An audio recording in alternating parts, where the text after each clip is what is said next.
Hello, everybody. We are joined today by Farrell Simon, the Chief Commercial Officer at Trevi Therapeutics and a leader known for turning big biotech ideas into real-world impact. Farrell's career has taken him from Procter Gamble to Pfizer, where he served as Chief of Staff to the Biopharma Group President before stepping into commercial leadership at Trevi. He holds both an MBA and a PharmD from the University of Florida, and he's also the founder of the Simon Cancer Foundation. Above all, Farrell brings a mix of strategic thinking, curiosity, and a genuine passion for improving patients' lives. Farrell, thank you for joining me. How are you? Yeah, great. Thank you for having me. I'm so glad you're here. I want to get to know you deeper than like a bio, right? Like, I want to know the real story of your career, not like the boiled down LinkedIn version. Talk to me about like how you have evolved in your career over time. A little bit is planning and a little bit is luck. I think as I started off, one of the big things was, right, you go to college, you select a major, and you have the big book back when there were books, not online sorting of majors. And I always wanted the business side of science. And so that led me down this path. I mean, I think it was a really unique path of getting my PharmD and MBA. And from there, what I always looked at was how do I use those as transferable skills in the real world? And it started off at Procter and Gamble. There, I learned a great deal about brand building, general management, financial responsibility, and modeling, and then was able to parlay that over to Pfizer in a consumer healthcare space and worked on some just overall great equities, great brands over the years. And the one I always call out was Chapstick, a brand that everybody knows and loves, but I have one in people my don't. pocket right now. Yeah, and I hope you have the real brand name and you're not like Yes. holding like a Burt's Bees or something else. But it's an equity that everybody knows, but it's a category generic. And one of the things we were able to do in my time there was turn around the brand from a stagnant, if not declining, to a double-digit growth for a number of period of years. And we simplified the business, we changed the positioning of the product, and I think it all got back to the fundamentals I learned at Procter and Gamble about it's about customer first. So in consumer healthcare, the customer, the shopper; in pharma, it's about the patient. And how do you put them at the center of everything? And then what are the insights that really drive you to change your behavior, to change their behavior, to take a different action? So from there, I was able to nicely transition back into pharma. And it was probably the second phase. It was a thoughtful career pivot about going back into pharma. I wasn't using my pharm degree as much as I was, and I wanted to get back to my scientific roots. And then worked on a couple of great equities in pre-commercial development, commercial stage companies in different geographies. I worked on brands like Eliquis before, as you mentioned, stepping into a chief of staff role, which was one of I think the most pivotal times of my career. As I say, it's a little bit of planning and a little bit of luck. That was a little bit of luck. There's not many times that comes available, and it's a very competitive type position to get into.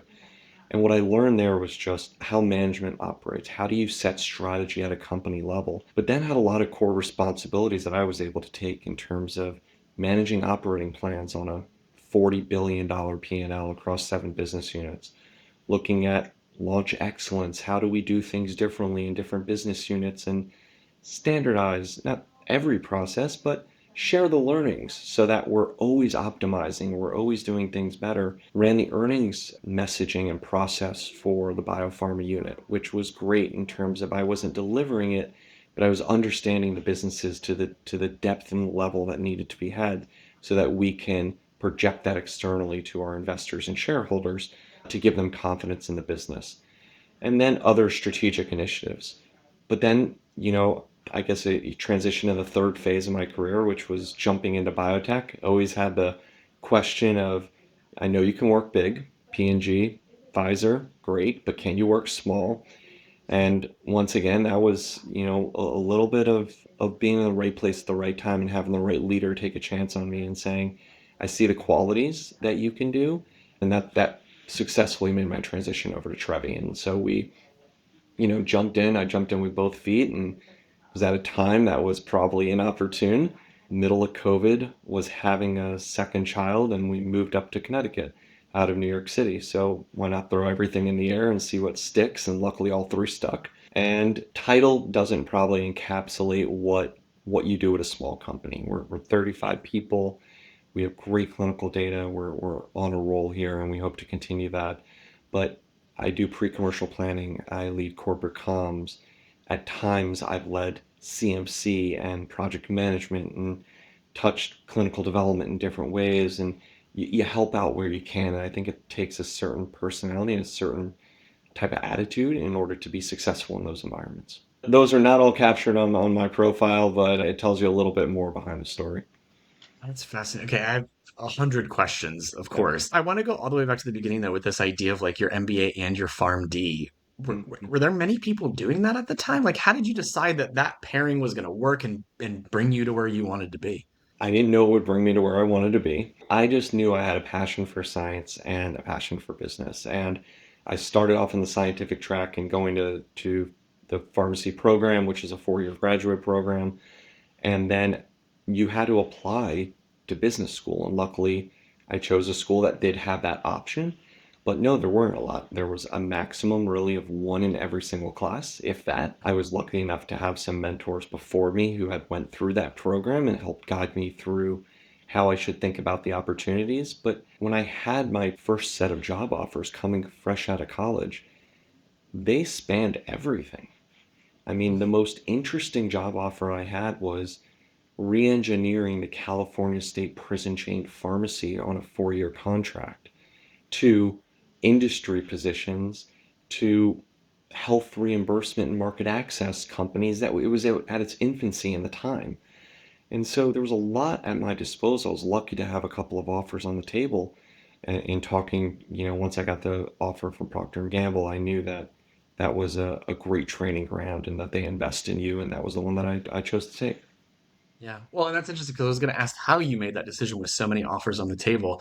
It made me think of I was listening to a podcast with the actor Jenna Fisher, who was Pam on The Office back in the day. Yep. And I deal with this a lot with folks who have multiple opportunities like that, where they go, what do I choose and which way do I go with all of this? And it was really interesting. And I give this exercise to people a lot of times. I say, like, I want you to follow your passion. And the example that she gave was after the office, she got a lot of great job offers, right? Like all these different opportunities. And so she would actually flip a coin, not to let the coin make the decision for her, but she said that there's a lot to be said for what happens internally in your gut, even when you flip a coin, you say, heads, I take the roll, tails, I don't. And there's that moment of reveal when you look at the coin. She said if her stomach dropped, that probably says something. If she got really excited, that probably says something. And so it sounds like you kind of had that like moment of reveal with Pfizer being like, oh, training ground, like this is a good opportunity for me. Was that kind of your decision making process? It was you didn't know what you didn't know, right? I grew up in Florida. The pharmaceutical industry wasn't widespread in Florida, and nor were they recruiting from Florida. And Mm. so that has luckily changed over the years. But I wanted to be in Florida, New York, or California, and I ended up in Cincinnati, Ohio. And I think one of my bosses there, and I didn't have this guidance at the time, but it's guidance that I provide a lot of people, is think of the next role. And it's a Hmm. little bit of passion, Mark, about what you talk about, but it's also about how are the skills and competencies that I'm going to gain set me up for what's next in life. And it's a guiding principle that I've used for almost every role I've looked at and taken over the course of my career.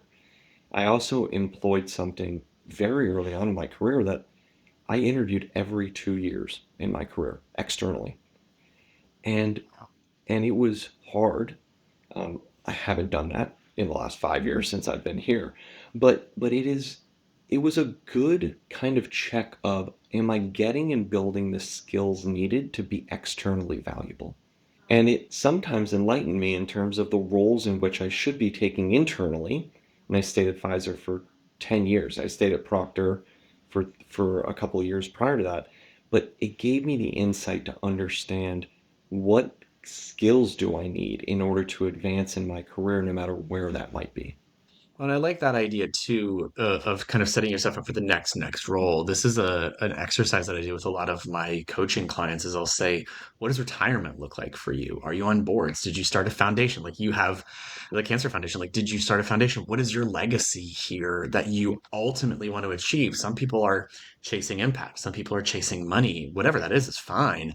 I just want to be clear about it, because then you can work backwards from there and find those stepping stones that say this is how you get to that ultimate goal. So like I have a client who, was like a chief design officer, and his ultimate goal is to just retire on paid board positions and to be Mm. as valuable as possible. Well, he was with one company for 25 years, a really large financial institution, which is Yep. great. But he said, I have to get into not only like out of this company, but Mm. into a different industry so that I have multiple perspectives to bring to Yep. boards in 15, 20 years when I want to be on paid board positions.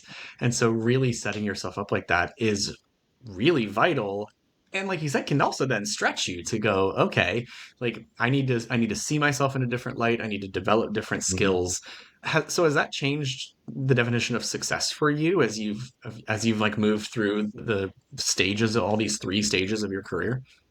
It always went back to me for impact, right? Impact and philanthropy. And you talk a little about the foundation that I run. It's a not-for-profit foundation. I started it because my father suffered from cancer. He passed shortly thereafter from it, but I started it when he was still alive, and I kept it in his honor. We give college scholarships to those students who are cancer survivors or have cancer going to college. And we've Wow. distributed over $200,000 in the 20 plus years that we've been around. And it's actually changed my viewpoint on what that end goal is. And it's evolved over time. And I think it's always great. Like you go through these training classes. I went through the Stephen Covey 7 Habits training, and you had to write like exactly what that vision was, and what do you see yourself in 5 years or 10 years, or what's your vision? Mine's changed, and that's okay by me. But I want to take roles in which I can drive impact, that I'm helping patients in different ways, and that I set myself up for a philanthropic retirement. And that is not just with my foundation, but in other ways, in terms of giving back, in terms of my time, in terms of donations and supporting organizations that we're passionate about. And one of the jokes I made, I was talking to College of Pharmacy this past week, to the dean there, and the question came back to me from one of the individuals was, what does that look like to you? Like, what got you started? And I joked to them. I said, look, I want to start almost an investment committee at home for charitable giving. I want my kids to research something, to determine something that they're passionate about and want to help in life, and then come and talk to my wife and I about, here's how I want to support them, here's what I'm going to do, here's how I'm going to contribute, and here's what I look for you to contribute. And it's setting them up to, number one, hopefully be good humans and be kind to others and be thoughtful about it, but really help them understand what charity is and what philanthropy is so that they can instill that in their life moving forward. Wow, that is one of the coolest ideas I've ever heard. That is incredible. Okay, so all this like the philanthropy like that, like that's the legacy that you'll leave behind, which is the coolest thing that I think most people aspire to, and you're actually doing it. Because you talked about how that definition of success has changed over time. Like, Mm. how did you know when it was time to dive in to creating a foundation or to investing in charitable things? Like, because it's scary, right? Like any Yeah. change, even if it's a change for good, is sometimes terrifying. So how do you make those decisions and know when it's time versus when it's too early? So I guess I can start with the foundation, right? Like the Semi Cancer Foundation, how I thought about that, right? My dad was diagnosed. We had a lot of conversations on it, and I always heard people say, well, I want to do something about it. And a lot of the time, like that's money. And at the time I was in grad school and didn't have the money to make that type of impact. And so I said, well, but what can I do? And I was always somebody of action.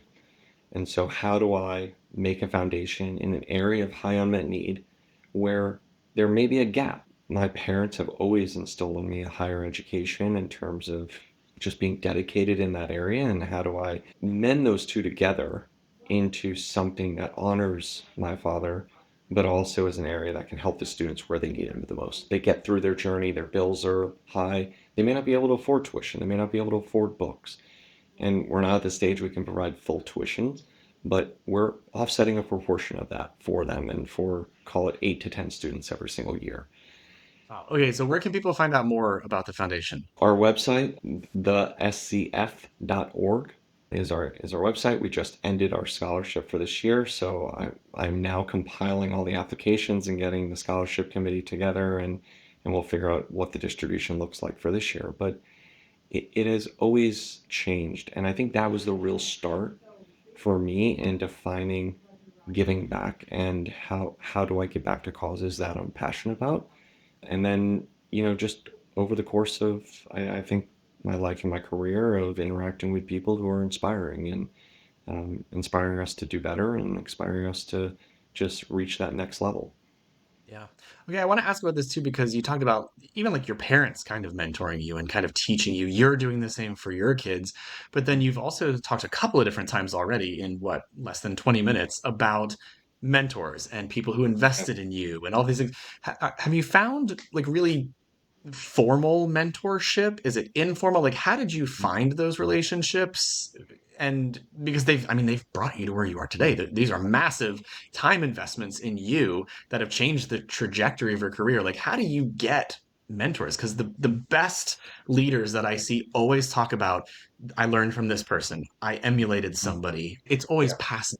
So, how did you find those? So some of them naturally come by because they're your managers, right? And I've had been lucky to have some great managers over the course of my career who have mentored me and continue to mentor me even, after I've left their organization. I think others you have to seek out through formal or informal means. And I think finding people with a commonality is what's key. And so there's programs in which we invest in. I invest in something called Pioneer Collective, which is more culture, curated connections who have just expanded my network and have been doing a great job of really being thoughtful about who can be mentors, who can be helpful in careers, but just people to know to expand networks. And then informally, it's a lot about networking. And as much as people like it or hate it, it has to occur. And it's about bringing people together. And I think, even in our community in Connecticut, it's not known for biotech, but we have a ton of biotech leaders here. And how do we bring those people together in different ways, whether that's through, a Connecticut-wide event, or whether it's through our local communities and culturing those connections, and then, paying it forward. And so when you see two people, oh, you should be talking to this person, this is going to be a great mentor.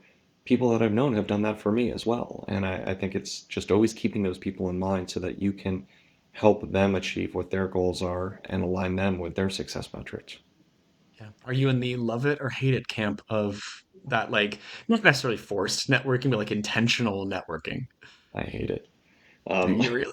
I am I may not seem it, I'm a natural introvert. And Hmm. so I do it out of necessity, and look, it's fun. I find it's fascinating to learn about people and their backgrounds and how they got to where they are and what they're doing in life and driving impact. But to me, as my background, like, it's draining to me. So being at an event like JP Morgan at the beginning of the year for 3, 4, 5 days, I think we were there for Yeah. 4 days this year, it's exhausting. So you need a little bit of time to recharge on the back end of that. But I know how important it is, and it's not only networking for professional reasons, it's networking for personal reasons as well. And you just have to make sure you're present as much as it doesn't sacrifice the work-life balance that you want for yourself. That's huge. Honestly, in coaching, I deal with a lot of people who hate networking. I love networking because I did the Myers-Briggs a couple of years ago and tested like 91% extroverted. It's like not shocking. I have the same personality type as Oprah Winfrey. So, Yeah, I love it and I think it's amazing. And yeah, it's been a challenge for me to like basically teach introverted folks mhm, how to engage in networking without stressing themselves out. yeah, And I love that you brought this up because it's the number one thing I tell people to do is I say you don't have to worry about talking about yourself. People love to talk about themselves.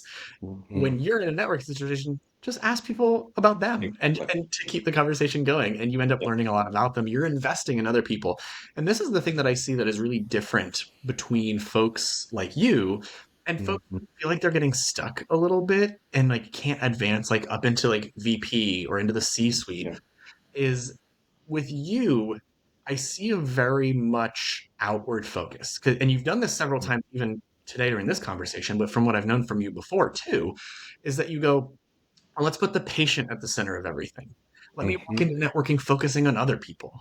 Yeah. Let me make sure that I'm giving back to those who are in need." It's so external focused. Mhm. And I think that's what kind of unintentionally almost makes you a really, really good leader is that you're not focused on what can I get out of this? How will this benefit me? Now, does it benefit you? Ultimately, yeah, the Yeah. networking benefits you, the foundation benefits you. But ultimately, you're doing this because you're investing in others. And the best managers, the best leaders that I see are ones who invest in other people above all else. And there's like such a beauty to that that is Yeah. exciting Thank to you. see in somebody like you. Yeah. No, thank you. I mean, you either you either can go through people or bring people along and build them up. And I think the more exciting path, of course, is building them up, training them so that they can be successful in their own unique way. And I sometimes where leaders fall short is they always try to do it their way. And so that individual has to do it their way or else it's not the right way. And I think Mhm. being open-minded and actually actively listening, which is a really hard thing to do. Uh, I struggle with that with telling my kids to do this and they're at a young age, but I'm like, you need to listen without trying to react. And the Yeah. more you can do that across all of life, I feel the more richness you get out of it because you're actually making true connections instead of uh, trying to solve a problem at every second. Yeah. Okay, when did you learn that though? Because, like you said, you've had these different phases of your Mhm. career. You've made intentional changes, right? Like getting back into pharma was an intentional Yeah. shift for you. Was this like a long-term lesson? Was there like a moment where you learned that lesson? How did that There develop was in you? probably a moment, a key moment in my transition from Procter Gamble to Pfizer. And in that moment, what ended up happening was when I first started in that transition, so I was at Pfizer after being at Procter for a number of years, I kept relying on the fact that, oh, this is how they do it at Procter. And I got some harsh feedback, right? On you're walking a line between arrogance and confidence, and you're walking a line in terms of knowing what the way is without really understanding what the problem may be. And it was great feedback. Hmm. And I luckily really took it to heart, internalized it, and was grateful for my manager for just being honest and transparent about what was going on. And then I had a change. It wasn't an overnight like I tried not to. I actually shifted the other way. I actually shifted to being completely quiet. Huh. So in meetings I wouldn't give opinions anymore because I was scared that my opinions were going to come off as arrogant or whatever else it may be or misinterpreted from what my intent was. So I went and the pendulum swung and then I had to find that right balance. So it took a little bit of time to find that right balance and eventually it did come, but it was really because of some great people giving some honest feedback and hard feedback that helped set me on that right path. That's really interesting. I like that you did internalize, and I also like that it wasn't a perfect process, right? Like No, it was it a never messy is. process. Because in six That's months it was like, fantastic. well, why are you not saying anything? And it's like, well, you told me not to say anything. And it's like, well, that's not what we meant. And I'm like, well, oh, okay. Well, then let's find the right balance. Yeah, absolutely. This is a thing that I have been learning a lot recently too. I'm in a course right now through the Professional Association of Resume Writers and Career Coaches, and I'm in a certified interview coach class right now. We're like a little more than halfway through. And one of the really hard things to do is to find the balance in myself between coaching and teaching, right? Because the teacher side of me wants to just like fix all the problems and just be like, do it this way. But that's not how people learn and grow the majority of the time. People learn and grow when I coach rather than teach. And so finding that balance in myself has been hard. And it's really similar to what you're describing of like finding that right balance. And I pendulum swing myself. And have to realize like, okay, what does this individual need too? So sometimes that approach has to change based on the situation where you might have to be more opinionated one time than the next, even if you're dealing with the same type of situation. It's not easy all the time. It goes back to a class I took in a training at P&G, which was situational leadership. And Ugh. there were two classes that I want to talk about. That's one of them, and we'll come back to the other. But it was all about to the task, not even the individual, because it was two scales, and I'm not going to remember perfectly, but it was motivation and competency. So, Mark, on task A, you're motivated and you're competent. Huh. I let you go. I forget what the what you call that box on the two by two, but you're fine to then go, and I can just kind of give you simple directions and sit back, and I know you're going to do a great job because you're competent and motivated. But someone who's competent but not motivated, how do you coach that individual? And there's different techniques by task because you may be really strong at resume writing, but if you're talking about interviewing, you may need more coaching in interviewing versus resume writing.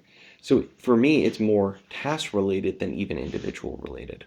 And the other class, which I go back to 90% of the time in my career, was a class called Leadership on Paper. It's a writing class.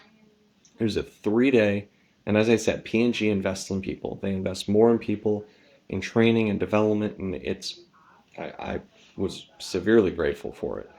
But it teaches you how to communicate. And everybody goes, well, I know how to communicate. It taught you how to write a memo and how to write what is a recommendation? What is the background? What am I actually recommending? What's the rationale? And what are some of these alternatives that I've considered? And it's helped me contextualize situations where you have to take a bunch of complex information and simplify it for a team or to drive to a decision. And I've used that in some meetings. I've taken things that have swirled in organizations for months and said, here's the issue. Let's have a discussion, but here's the recommendation from the team that I've talked to. And here's the alternatives, and this is why we think it's the best path forward, and this is the spend. And it's taken that broad churn and drove it into action. And I go back to it, but it's two of the best trainings that I've taken across my career that have just I keep coming back to time after time. That's really cool. We've spoken about this before, that kind of that superpower of yours is taking things that have been stagnant for a while and no Mm-hmm. one really knows what to do Yeah. and making it work and pushing things forward and all of that. And this is really interesting because, and it's almost maybe a little bit paradoxical, but like at a middle management level, you are a lot more task focused, right? Project focused. We're doing this one thing. When you get to that upper level C-suite type of leadership, the impact is at the enterprise level. And so you're a little Mhm. bit less likely to, obviously, you're not as likely to go in and execute maybe at a 35-person business. But, Yeah. how do you find that balance then between going, okay, like, here's how to do it, go do it, versus like, let me just do it because you're not doing it. Like, have you found that to be a challenge? That it's a principle I go back to in terms of signaling of like, are we being expansive in our thinking? Like, is this like the brainstorming of where we're coming up with ideas, or is this the time in which we have a deadline and we need to meet the deadline? And I think you have to figure out where you are in that process. But there's always the friction I found in my career of going going from the executor to the strategy lead. And it's one of these that goes like this, and as you go up in your career, execution gets lower, strategy gets higher, but no one ever coaches you on how to make that transition. And it came for me when I was applying for jobs internally at Pfizer and I was interviewing, and I was talking about how I can execute and how I can operationalize stuff and how I can do this. And the feedback I got was, you didn't show us how you were a leader. And I'm like, well, I thought you would have not assumed it, but like seen that from how I've led teams or cross-functional teams or matrix teams to drive results. But it's the way in which I was describing the situations and the way in which I was showing up, which wasn't seen as leadership at the time. And so for me, and you see probably the consistent theme across my career, it's like, what is the feedback that I'm getting And how do I be genuine to myself, but change my approach so that it can help me achieve that next level of growth and understanding? Have what may be a little bit of like a almost a philosophical question here, Yeah. but like, so you say that, you take feedback to heart and then Mhm. you adjust. Do you think the ability to do that, that level of self-awareness, emotional intelligence, whatever you want to call it, Mhm. is that intrinsic to an individual or can that be taught? I think you have to ask a bunch of psychologists or somebody else other than me about population health and whether or not that's intrinsic. But Yeah. I think it's a little bit of both, and it's a little bit of how motivated the individual is. I To that do chart you talked about before.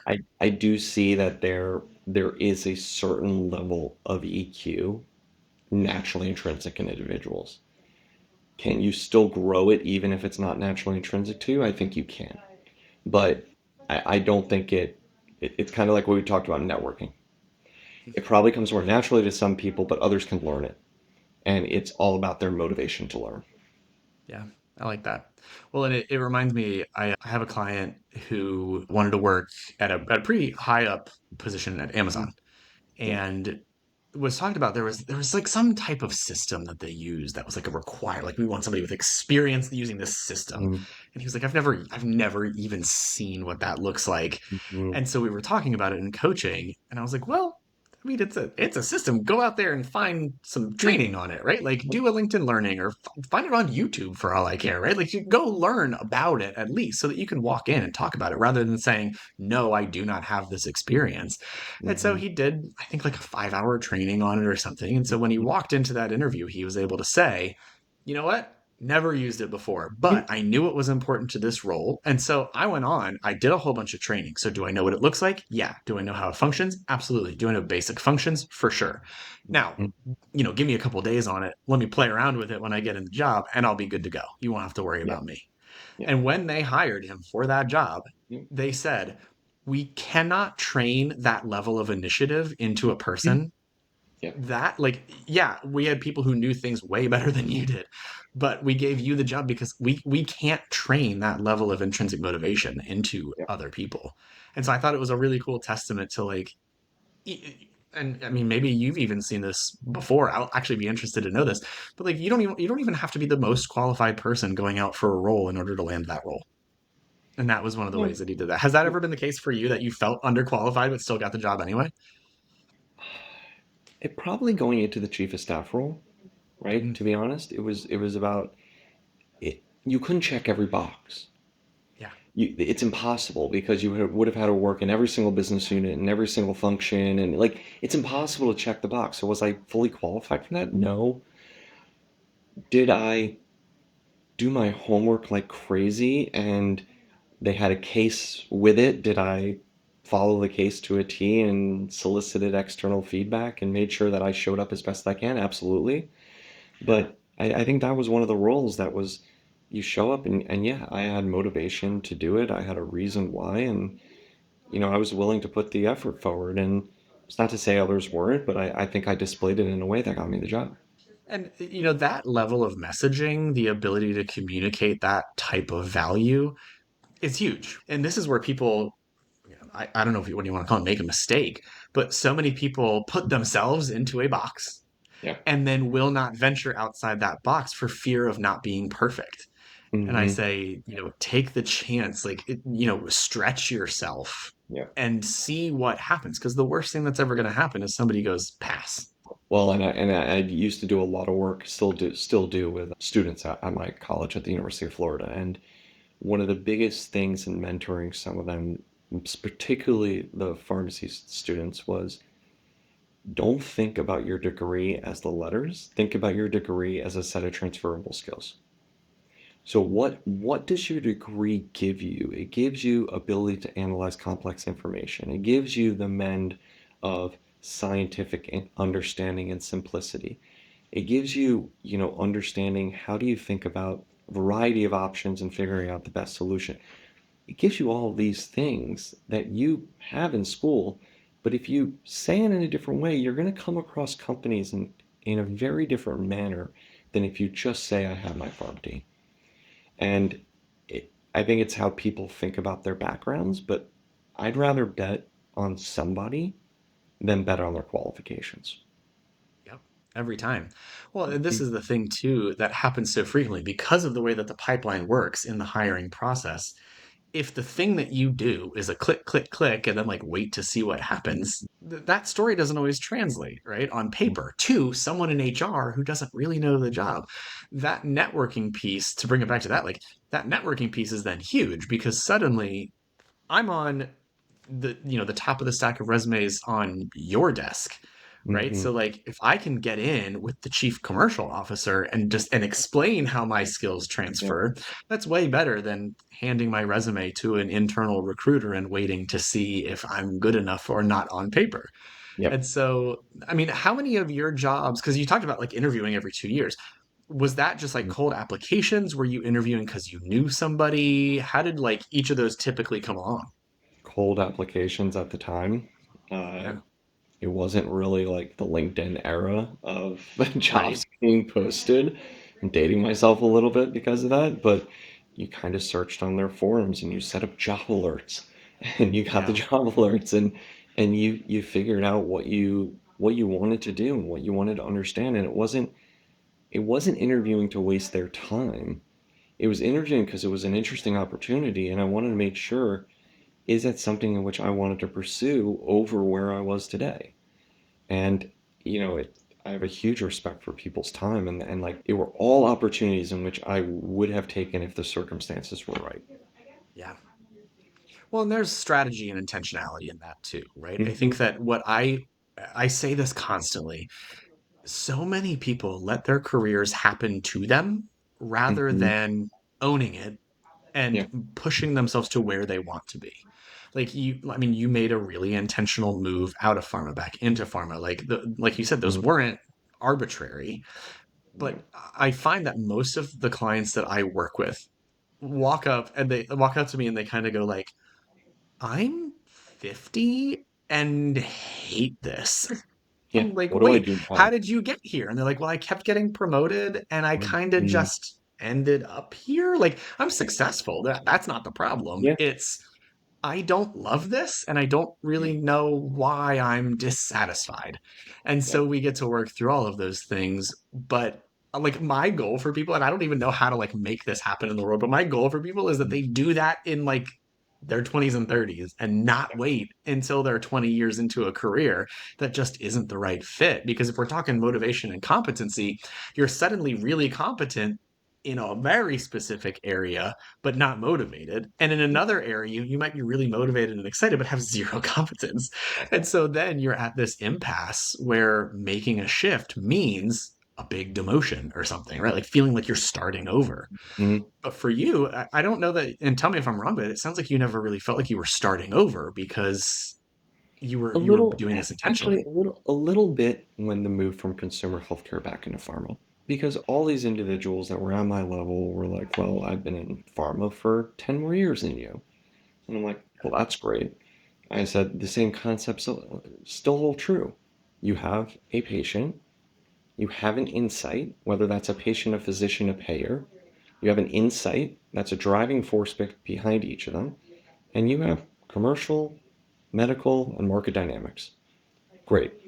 That's the same in consumer healthcare that it is in pharma, that it is in service industries. Like the same construct that I was born and raised with at Procter holds true in almost any situation.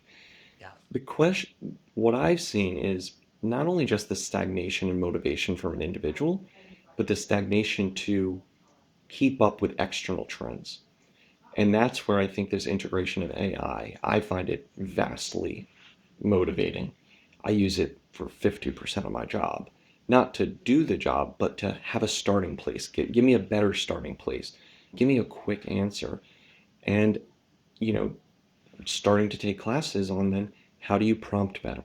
How do you code in Python? How do you do these things that you think of like, well, why are you doing that at your stage of your career? And I'm like, number one, it's really interesting, and I want to kind of see what it can do. But two, I think it can help us be better at our jobs and not take away our jobs, but complement what we're doing to make better decision making. That's fascinating. Okay, so you've really embraced the AI. Do Yeah. you feel like others are doing the same, or do you feel like an outlier with this? I think people are coming along. I think there are some that are absolutely embracing it. I feel like there are others who are trying to hold it off as long as possible. But I think once you, it's almost like any scenario. Once you get a quick win on it, you're like, oh, this can do all of that in this short amount of time. Why would I not do it? Right? It doesn't mean you have to use it for every use case, but can you use it for two or three things within your job that just make it easier or quicker? So, and then you have to verify, trust but verify, and Yes. trust but verify. I do it. I do it on the sources that we get from it, and that's fine. But I can do it in a quarter of the time. I love the trust but verify. I cannot tell you the number of times that AI will hallucinate things, and Yeah. I can't stop like I'm double checking against my notes. I'm like doing Mm, that.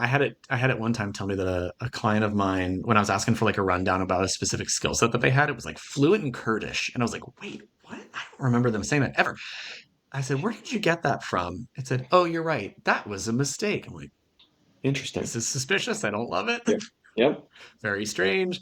So I love that principle. So this is really interesting. So let me ask you this, and I want to kind of get a sense from you of kind of like mentoring this audience, right? People who may feel a little stuck in their careers. What is your few sentences advice to people to say you're at, point X, we want to get you to point Z. Mhm. How do people motivate themselves to move forward in their careers, to take that ownership? I mean, you've made some shifts. How do people make shifts? What's your advice?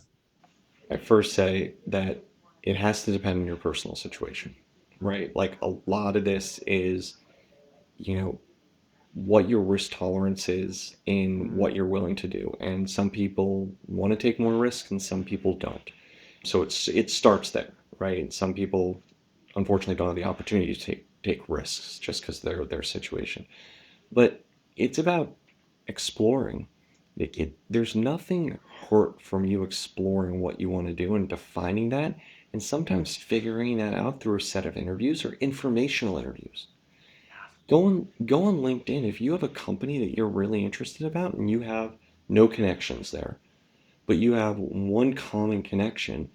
Great, ask for an introduction, and just say just like to learn more about the culture there. I'd like to learn more about how happy are you in your, not how happy are you in your job, but like what gets you motivated about your job and the position and what you're driving impact on in your role. And once you start opening up those doors, then you'll start to understand, oh, that's not the place I want to be. You'll start to narrow the mindset on here's where I really want to be, and then you can start a job search. I think some people jump into a job search way too prematurely. And Yes. then I think, Mark, as you said, they end up in a job, they end up getting promoted, they end up doing well, but they're just not happy.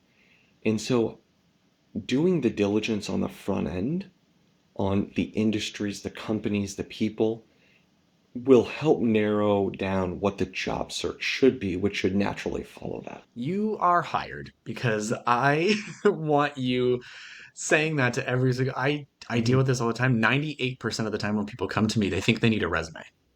Hmm. And that is part of what they need, but absolutely not the entire thing. It is one, honestly, kind of small piece of what they actually need. And so 98% of the time, I refuse to do just resume work with people because that's not what's going to get you into something that's satisfying and that is right for you. And like, unless there is like an incredibly clear, this is exactly what I want to do in the future, and there's already clarity there, I'm not doing just that resume writing with people because we need to be more strategic, intentional, and robust with our strategy. And so I love that you're kind of shouting that out. That tells me that you're mentoring people in that direction too, which is so exciting. But I love that because that exploration phase can be so informative. It oftentimes will lead people down paths that they never let themselves consider because it seemed too far fetched. And then when they really start to explore, it doesn't seem as far fetched because now you're making connections. Now you know people. And when you invest in getting to know other people, people are more likely to invest back into you.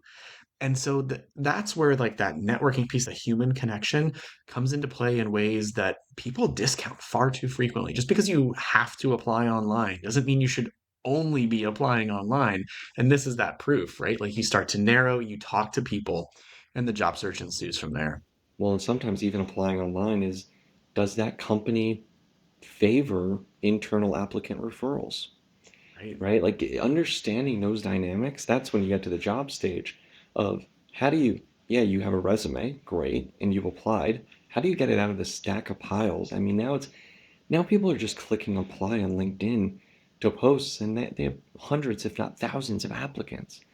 How Yeah. do you break through the mold?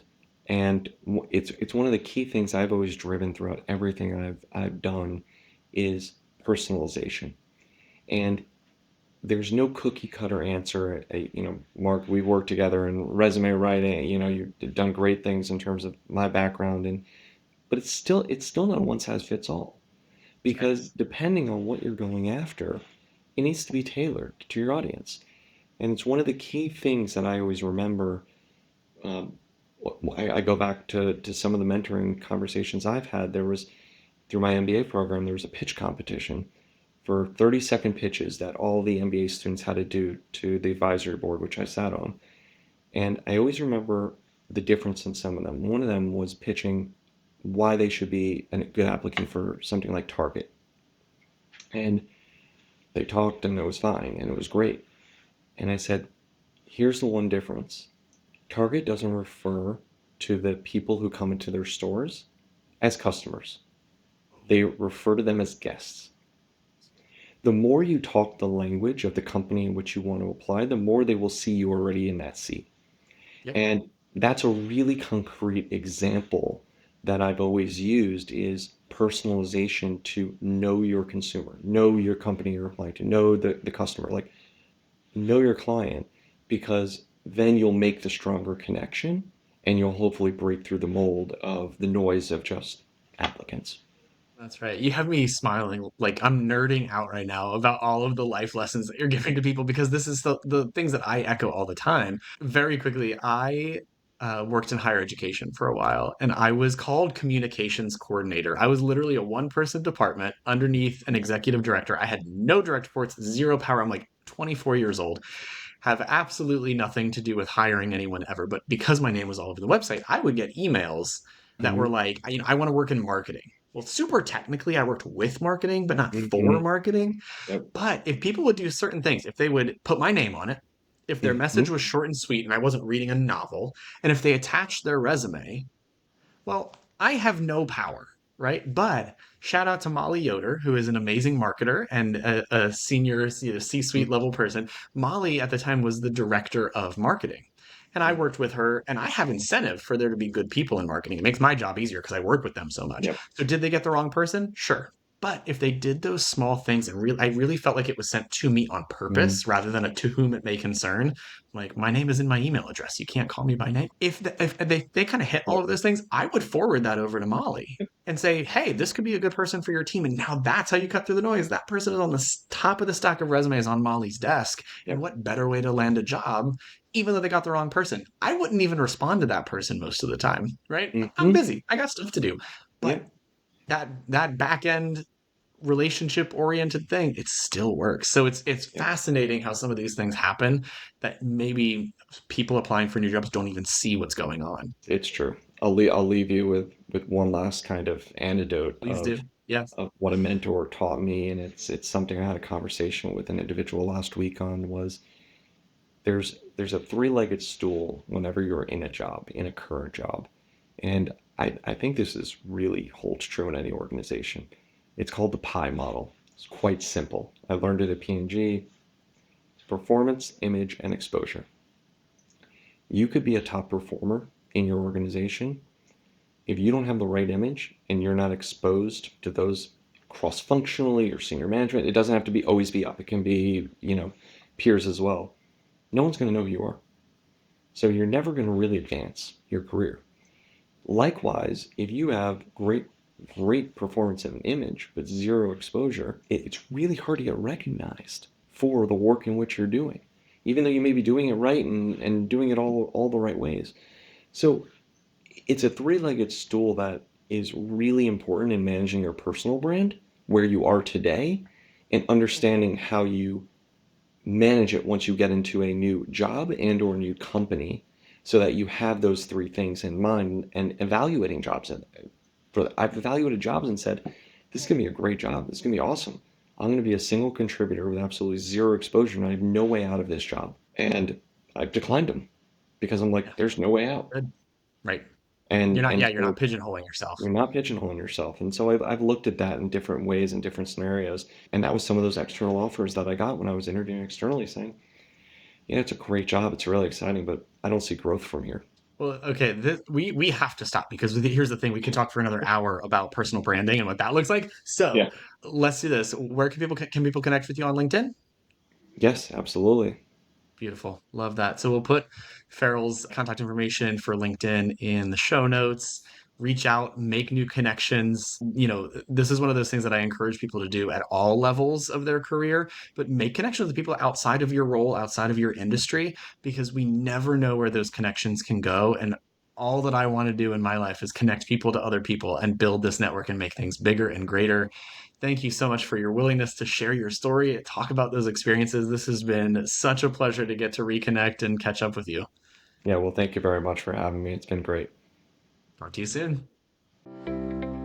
Thanks for spending time with me in the boardroom. If today's conversation sparks something for you and you want clarity on what comes next, visit theboardroom.net to book a reset session or to learn about upcoming leadership retreats. Your next move does not have to wait. I'll see you next episode.